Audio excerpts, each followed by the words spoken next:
शिवसेनेच्या रामरक्षा पठण उपक्रमानंतर काँग्रेस आता रामभक्त आस्था जागरण यात्रा काढणार आहे। 19 जुलैला नागपूरच्या रामटेक येथील गड मंदिरातून यात्रेला प्रारंभ होणार आहे। या यात्रेदरम्यान श्रीराम पूजन, आरती, प्रतिज्ञा स्मरण कार्यक्रमाचं तसंच झुणका भाकर प्रसादाचं आयोजन करण्यात आलंय। रामटेक, मनसर, करहान, कामठी असा यात्रेचा मार्ग निश्चित करण्यात आलाय। नागपूर शहर आणि ग्रामीण काँग्रेस कमिटीच्या वतीनं या यात्रेचं आयोजन करण्यात आलंय।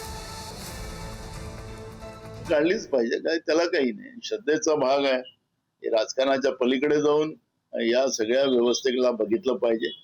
काँग्रेस असेल किंवा युपीटी असेल, हा मुद्दा नाही, हा अखेरी धर्माचा आहे, धर्माच्या आस्थेचा आहे। आणि ज्या पद्धतीने यांनी हिंदूच्या मंदिरात जे लूट माजवलेली आहे RSS आणि भाजपनी, त्यांच्या विरोधात देशातल्या सगळ्याच लोकांनी, सगळ्या हिंदू धर्मियांनी एकत्रित आलं पाहिजे असं आम्हाला वाटतं।